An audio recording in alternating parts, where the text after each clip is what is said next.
Hey, I'm Chase with Houston Frogs. So a lot of y'all are going to go to reptile expos. Reptile expos are actually a great way to go and find animals such as dart frogs. But let's talk today about some of the pros and the cons of finding dart frogs at shows and what you're going to be looking for. So as you know, we as Houston Frogs go and vend most of the larger shows here in Texas. You'll find at NERBC, you'll find us at Repticon, you'll find us at Herps. We're generally going to have a pretty big booth at these shows. Now when we go to these shows, you can obviously find us from our large banners there. We're going to have all of our animals out on the tables. We're going to be answering questions for you. Now, there's also going to be all over the country other people selling dart frogs. So when you go to a show, how can you tell the difference between a quality dart frog from a reputable vendor, or how you can tell if something is from someone who doesn't know what they're talking about, maybe an animal that's sickly, maybe from somebody that's just buying a sickly animal and flipping it? Well, let's go ahead and talk about that. So at Houston Frogs, one of the biggest things about us and the biggest reasons I started this business in the first place was to help new people get into hobby the right way. It was also to make sure that hobbyists that were already here have the support that they need to get quality animals and also all the supplies too, to be able to enjoy this hobby. Now when you see us at the shows, you're going to see all of our froglets in very large containers. We actually used to keep them in tanks at the shows, 8x8x8 tanks that were just for display at the shows, and then we would take the frogs out, put them in a container to take home.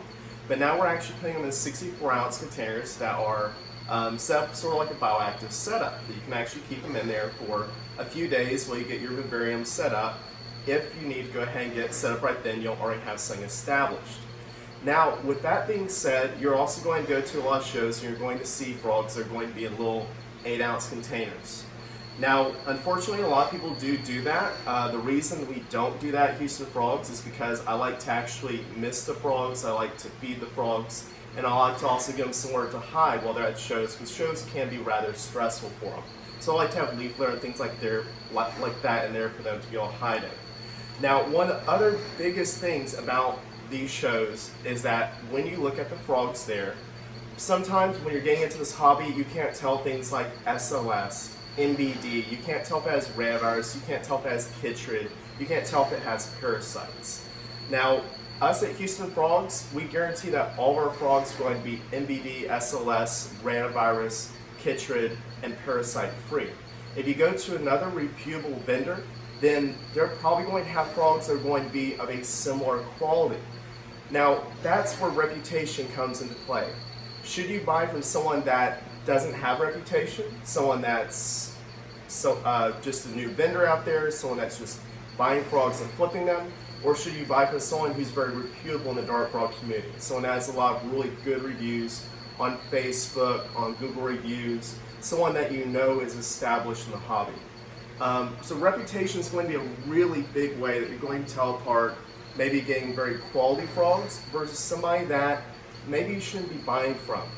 So I'd say the first thing that you're going to do when you go to these shows is you're going to look up the reputation of whoever you're buying from. Look up Houston Frogs versus X whatever person is there, or whatever other frog vendor is there. Another thing I'm going to tell you is that look for something that's going to be captive bred if you're someone who's first getting into the hobby.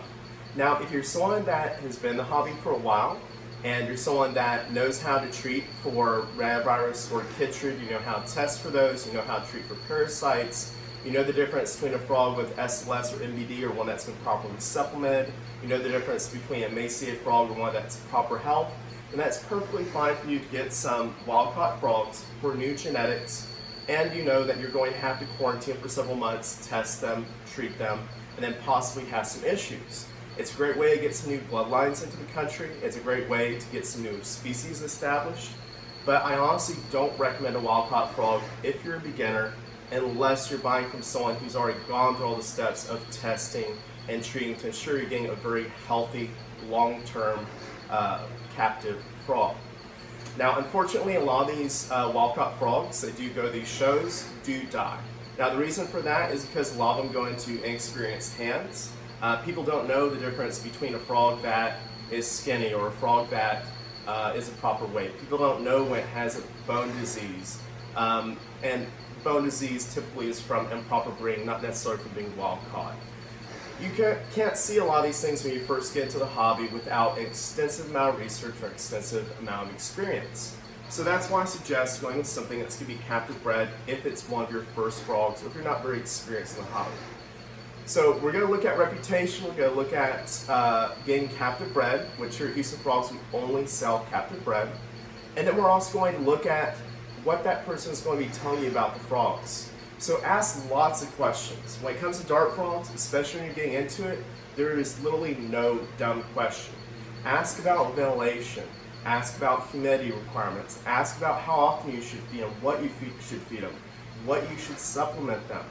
Ask them every question in the book you can possibly imagine, and if that person can answer all of your questions honestly, quickly, if they're not just trying to rush you away, then that's probably somebody you should buy from. If it's someone that stumbles a lot, doesn't know what they're talking about, someone that's obviously just trying to push an animal off that they don't know anything about, I would probably go and buy from someone else. Another thing is going to be price. Now, quite honestly, I've seen really high quality animals that is sold at really cheap prices. You can find an animal that is $100 that someone doesn't know what they have, they've bred, they've done a great job at breeding it, and then they're selling it at a really cheap price because they just don't know. But that's going to be an extremely rare occasion. Now, I'll give you an example of this. So if you're looking at a blue jeans, which a lot of people will call a strawberry dart frog, there's a lot of wild caught coming into the country, which there's nothing wrong with that. And if you want a wild caught, then that's great. You can get one for a lot cheaper. Generally, they're sold for around $50. Just know that, again, unless it's from someone that's going to be reputable, someone that has already gone through the whole quarantine process, testing, treatment, etc., then you're probably going to have to do that if you want the animal to survive. The other big thing about it is looking at price. A blue jean is going to be about $50 wild caught versus about $100 to $125 captive bred. Now the reason for that is because when you're looking at blue jeans, it's a familia, so that means that's going to be an Ufaga. Ufaga is the parents have to take care of them, so you're not going to get a ton of production out of them like you are going to get a non-Ufaga. You're still going to get decent, but not a ton. The parents have to raise them up, and so when you get those frogs, they're going to be froglets, and then you're going to be paying about $100 to $125 because someone's put a lot of months of time and care into them, versus something that's being brought into the country and then immediately sold onto the market. A lot more time in the captive bred ones, a lot less time and less care in the wild caught ones, unless again it's long-term captive. Now another thing, if you're looking for frogs as show, most of them that are captive bred are going to be froglets. And what I mean by froglets is they're going to be about 3 months old. You want to make sure that they're around 3 months old. Some people unfortunately are selling froglets that are really tiny, fresh out of water. Most of those don't end up making it. Now if those end up in the hands of someone who's very experienced, who knows how to grow up very tiny froglets, that's perfectly fine, and you're going to be able to grow them up and probably be successful with them. But a lot of people that are brand new into the hobby, they find these tiny little froglets that somebody's selling because they don't want to put the 3 months of care into it. They'd rather put 2 weeks or 3 weeks of care into it and then sell out a show as fast as possible. And you want something, if it's your first dart frog, one of your first, something that's more established. Something that has the proper fat stores on it. That way if you have a humidity swing, you have a temperature swing, if it gets stressed out, it's not going to be near as fragile on you. So always look for that. Also, when you're comparing wild caught versus captive bred, you're not really going to find wild caught froglets. You're going to be finding wild caught adults.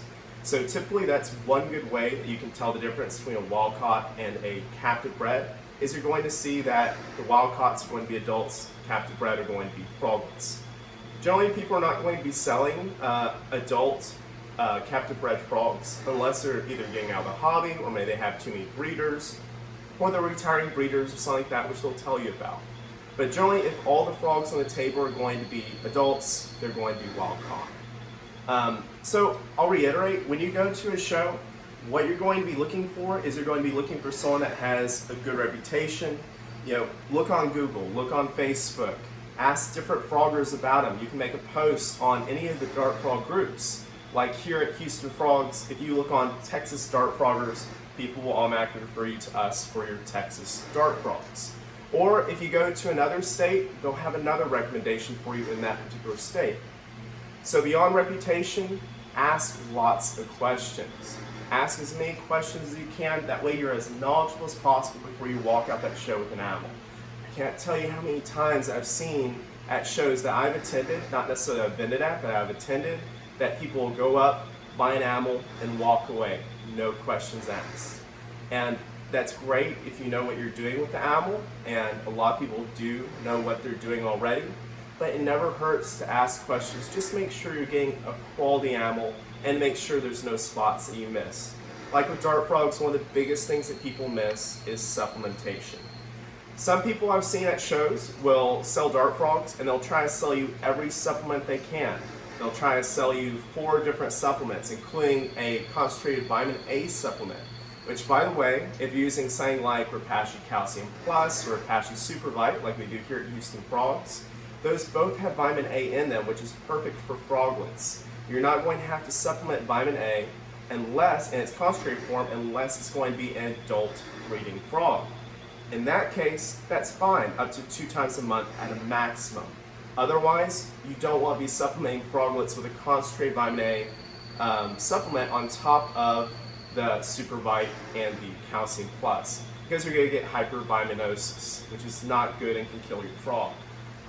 Some people on the opposite spectrum will not tell you at all about supplements. They don't sell the supplements, so they won't tell you about the supplements, and then you don't know, and as your frog is growing, it won't be able to sequester calcium properly, and then you're going to end up with spindly leg syndrome or metabolic bone disease. So we talked about questions, we talked about reputation. Lastly, look at the frogs themselves.